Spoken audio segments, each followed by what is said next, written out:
السلام علیکم بچوں. آج سائنس پارٹ 1 7th کلاس سبق نمبر 2 جانوروں میں تغذیہ نیوٹریشن ان اینیملز. اس سبق میں کیا کیا ہے جانکاری حاصل کریں گے. جانور اپنی غذا پودوں سے حاصل کرتے ہیں، یعنی یا تو براہ راست پودوں کو کھا کر یا پھر ان جانوروں کو کھا کر جو پودوں کو کھاتے ہیں. کچھ جانور ایسے بھی ہیں جو پودوں اور جانور دونوں کو کھاتے ہیں. آپ کو یاد ہوگا کہ تمام عضووں کو، جن میں انسان بھی شامل ہیں، اپنے جسم کی نشو و نما، اس کی مرمت اور اس کو قابل عمل رکھنے کے لیے غذا کی ضرورت ہوتی ہے. جانوروں کے تغذیے میں ضروری مغذیات، غذا خوری کے طریقے اور جسم میں ان کا استعمال شامل ہیں. غذا کے اجزاء جیسے کاربوہائیڈریٹ پیچیدہ اشیاء ہیں. ان پیچیدہ اشیاء کو جوں کا توں کام میں نہیں لایا جا سکتا، ان کو مزید سادہ اشیاء میں توڑ دیا جاتا ہے. غذا کے پیچیدہ اجزاء کو زیادہ آسان اشیاء سبسٹینسز میں توڑ دینے کے عمل کو ہضم یا ڈائجیشن کہا جاتا ہے. غذا خوری کے مختلف طریقے یعنی different ways of taking food. جسم میں غذا پہنچنے کے طریقے مختلف عضووں میں مختلف ہوتے ہیں. شہد کی مکھیاں اور بھنبھناہٹ کے ساتھ اڑنے والے پرندے پودوں کا رس چوستے ہیں. انسانوں اور بہت سے دوسرے جانوروں کے بچے ماں کا دودھ پیتے ہیں اور اژدھا وغیرہ اپنے شکار جانوروں کو نگل لیتے ہیں. کچھ آبی جانور اپنے آس پاس تیرتے ہوئے چھوٹے چھوٹے غذائی ذرات کو چھان کر ان کو اپنی غذا بنا لیتے ہیں. انسانوں کے اندر عملِ ہضم digestion in humans.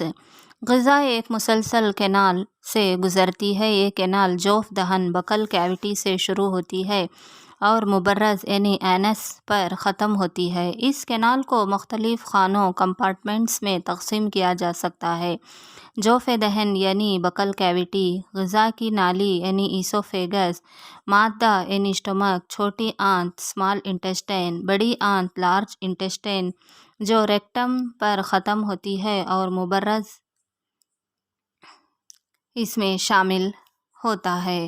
Elementary canal یعنی ایک دائرہ ہضم ڈائجیشن کی تشکیل کرتے ہیں. غذا ان مختلف خانوں یعنی کمپارٹمنٹس سے ہو کر گزرتی ہے تو دھیرے دھیرے اس کے اجزاء ہضم ہو جاتے ہیں. معدے کی اندرونی دیواریں، چھوٹی آنت اور مختلف غدود گلینڈز، لعابی غدود، سیلیوری گلینڈز، جگر اور لبلبہ پینکریاس ہاضمِ رسوں یا رطوبتوں کا افراز کرتے ہیں. یہ ہاضم رطوبتیں غذا کی پیچیدہ اشیاء کو سادہ تر اشیاء میں بدل دیتی ہیں. دائرہ ہضم ڈائجسٹیو ٹریکٹ اور اس سے وابستہ غدود مل کر نظام ہضم یعنی ڈائجسٹیو سسٹم کی تشکیل کرتے ہیں. منہ اور جوف دہن دا ماؤتھ اینڈ بکل کیویٹی. غذا منہ کے ذریعے جسم کے اندر جاتی ہے. غذا کو جسم میں داخل کرنے کو نگلنا یعنی انجیکشن کہا جاتا ہے. ہم غذا کو دانتوں سے چباتے ہیں اور میکانیکی طور پر اس کو چھوٹے چھوٹے ٹکڑوں میں توڑ دیتے ہیں. ہر ایک دانت کی جڑ مسوڑھوں کے اندر موجود ایک جدا ظاہری طور پر مختلف ہوتے ہیں اور مختلف کام انجام دیتے ہیں، اسی لیے ان کے نام بھی الگ الگ ہیں.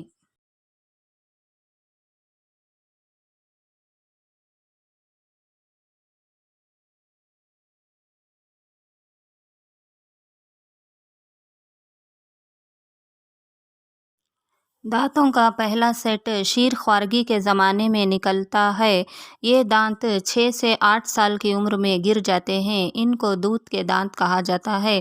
دانتوں کا دوسرا سیٹ جو دودھ کے دانتوں کی جگہ لیتا ہے، ان کو مستقل دانت یعنی پرماننٹ ٹیتھ کہا جاتا ہے. مستقل دانت تمام زندگی آپ کا ساتھ دے بھی سکتے ہیں اور بڑھاپے میں گر بھی سکتے ہیں.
ہمارے منہ میں لعابی غدود یعنی سلیوری گلینڈز ہوتے ہیں جن سے رال یا لعاب کا رساؤ ہوتا ہے۔ لعاب دہن نشاستے کو شکر میں بدل دیتا ہے۔ ہم اپنی زبان کو بولنے کے لیے استعمال کرتے ہیں۔ یہی زبان لعاب کو غذا میں ملاتی ہے۔ غذا کو نگلنے میں زبان ہماری مدد کرتی ہے۔ زبان سے ہی ہم کو مزے کا احساس ہوتا ہے۔ ہماری زبان میں ذائقے کی کلیاں ٹیسٹ بڈس ہوتی ہیں جو غذا کے مختلف ذائقوں کا پتہ لگاتی ہیں اور ان کا احساس کراتی ہیں۔ غذا کی نلی یعنی ایسوفیگس، دا فوڈ پائپ، جو غذا آپ نگلتے ہیں اور غذائی نلی میں جاتی ہے، اس غذائی نلی کو ایسوفیگس کہا جاتا ہے۔ غذائی نالی گردن اور سینے کے ساتھ ساتھ چلتی ہے۔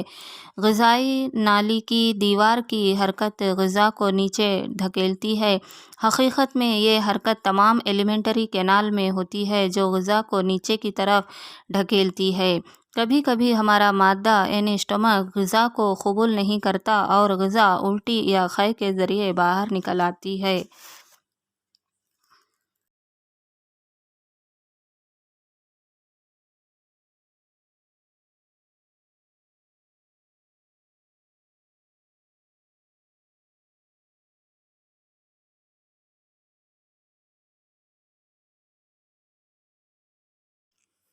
معدہ ایک موٹی دیوار والا تھیلا ہے۔ اس کی شکل میں چپٹے یو کی طرح ہے اور یہ ایلیمنٹری کینال کا سب سے چھوٹا حصہ ہے۔ یہ ایک طرف غذائی نالی سے غذا کو حاصل کرتا ہے اور دوسری طرف چھوٹی آنت میں اس کو چھوڑتا ہے۔ معدے کا اندرونی استر مخاط، میوکس، ہائیڈروکلورک ایسڈ اور ہاضم رطوبتوں یعنی ڈائجسٹیو جوسز کو چھوڑتا ہے۔ مخاط معدے کی استر کی حفاظت کرتا ہے۔ ایسڈ ان بہت سے بیکٹیریا کو مارتا ہے جو غذا کے ساتھ ساتھ معدے میں داخل ہو جاتے ہیں۔ یہ تیزاب معدے کے میڈیم کو تیزابی بنا دیتا ہے تاکہ ہاضم اس غذا پر کام کر سکیں۔ ہاضم رطوبتیں پروٹین کو سادہ تر اشیاء میں توڑ دیتی ہیں۔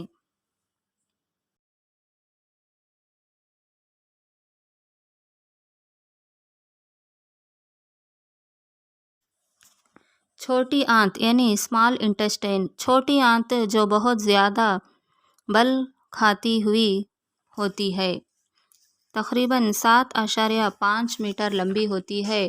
یہ آنت جگر اور لبلبا سے رطوبتوں کو حاصل کرتی ہے۔ اس کے علاوہ خود اس کی دیواریں رطوبتوں کا اخراج کرتی ہیں۔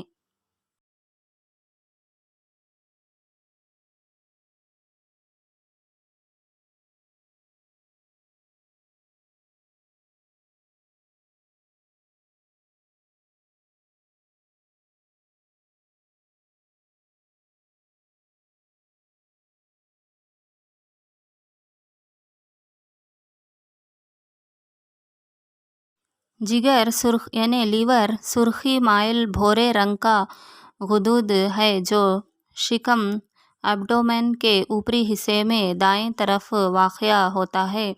یہ جسم کے اندر سب سے بڑا غدہ ہے۔ یہ صفرا یعنی بائل جوس کا افراز کرتا ہے جو ایک تھیلی میں جمع ہو جاتا ہے جس کو پتا یا گال بلیڈر کہتے ہیں۔ صفرا چربی کے بڑے ٹکڑے کو چھوٹے ٹکڑوں میں توڑ دیتا ہے۔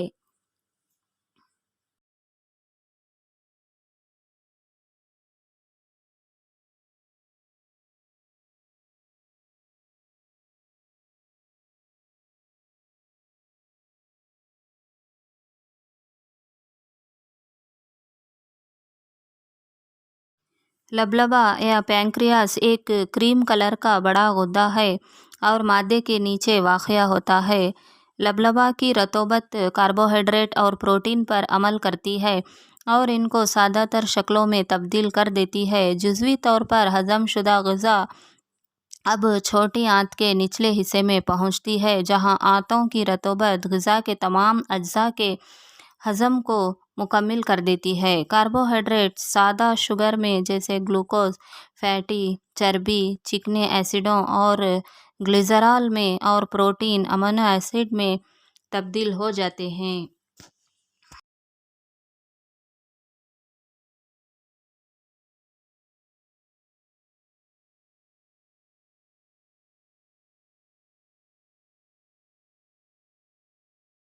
چھوٹی آنت یعنی چھوٹی آنت میں عمل جذب یعنی absorption in the small intestine. اب ہضم شدہ غذا آنت کی دیوار میں پائی جانے والی خون کی نالیوں میں چلی جاتی ہے، اس کو عمل جذب یعنی ابزارپشن کہتے ہیں۔ چھوٹی آنت کی اندرونی دیواروں میں ہزاروں انگشت نما فنگر لائک آؤٹ گروتھ ہوتے ہیں جنہیں ویلائی کہا جاتا ہے۔ یہ ویلائی ہضم شدہ غذا کے جذب ابزارپشن کے لیے سطح کے رقبے سرفیس ایریا کو بڑھا دیتے ہیں۔ ہر ویلائس باریک اور چھوٹی خون کی نالیوں کا ایک جال ہوتا ہے جو سطح سے قریب ہوتا ہے۔ ویلائی کی سطح ہضم شدہ غذا کو جذب کر لیتی ہے۔ بڑی آنت یعنی لارج انٹسٹائن۔ بڑی آنت چھوٹی آنت کے مقابلے چھوٹی لیکن چوڑی ہوتی ہے۔ اس کی لمبائی تقریباً 1.5 میٹر ہوتی ہے۔ اس کا کام غیر ہضم شدہ غذا سے پانی اور کچھ نمکیات کو جذب کرنا ہے۔ باقی بچا ہوا فضلہ یعنی ویسٹ ریکٹم میں چلا جاتا ہے اور وہاں نیم ٹھوس فضلے کی حالت میں رہتا ہے۔ یہ فضلہ مبرز کے ذریعے وقتاً فوقتاً وہاں سے باہر نکال دیا جاتا ہے۔ اس کو اخراج فضلہ یعنی ایجیشن کہا جاتا ہے۔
گھاس خور جانوروں میں عمل ہضم ڈائجیشن ان گراس ایٹنگ اینیملز۔ آپ نے گایوں، بھینسوں اور دیگر گھاس خور جانوروں کا لگاتار چباتے ہوئے یا جگالی کرتے ہوئے دیکھا ہوگا۔ یہ جانور اس وقت بھی منہ چلاتے یا جگالی کرتے ہیں جب یہ گھاس کھا ہی نہ رہے ہوں۔ در حقیقت یہ گھاس کو فوراً ہی نگل لیتے ہیں اور اس کو معدے کے ایک جدا گانا حصے میں ذخیرہ کر لیتے ہیں۔ اس حصے کو مادہ اول رومن کہتے ہیں۔ مادہ اول میں غذا جزوی طور پر ہضم ہوتی ہے۔ اس نیم ہضم شدہ غذا کو جگالی غذا کڈ کہتے ہیں، لیکن بعد میں یہی جگالی غذا چھوٹے چھوٹے ڈلوں کی شکل میں منہ میں لوٹ آتی ہے اور جانور اس کو چباتا رہتا ہے۔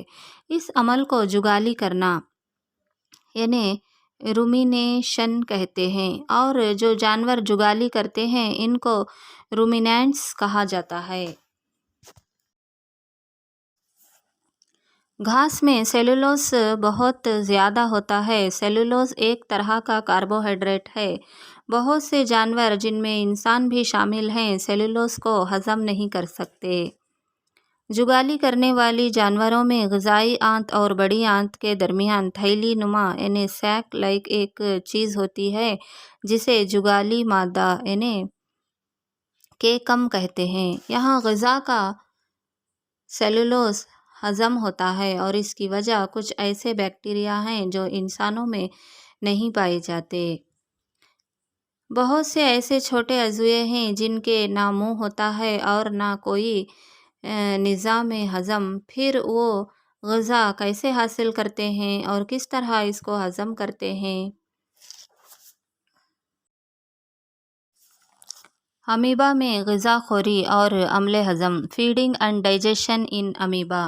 امیبا ایک خوردبینی اور ایک خلیے والا عضویہ ہے جو تالابوں میں ہوتا ہے۔ اس میں ایک خلیہ جھلی، ایک گول گھنا مرکزہ اور اس کے سائٹوپلازم میں بہت سے چھوٹے چھوٹے بلبلے نما خلیے ببل لائک ویکیولز ہوتے ہیں۔ امیبا اپنی شکل اور مقام کو مسلسل تبدیل کرتا رہتا ہے۔ وہ اپنے ایک یا ایک سے زیادہ انگشت نما ابھاروں کو باہر نکال دیتا ہے۔ انہیں سیڈوپوڈیا یا نخلی پیر کہا جاتا ہے۔ یہ چلنے اور غذا کا شکار کرنے کے لیے ہوتے ہیں۔ امیبا کچھ خوردبینی عضویوں کو کھاتا ہے۔ جب اسے اپنے آس پاس غذا کا احساس ہوتا ہے تو وہ اپنے سیڈوپوڈیا کو غذائی ذرات کے چاروں طرف پھیلا دیتا ہے اور اس کو گھیر لیتا ہے۔ شکار ایک غذائی خلیے یعنی فوڈ ویکیولس میں پھنس جاتا ہے۔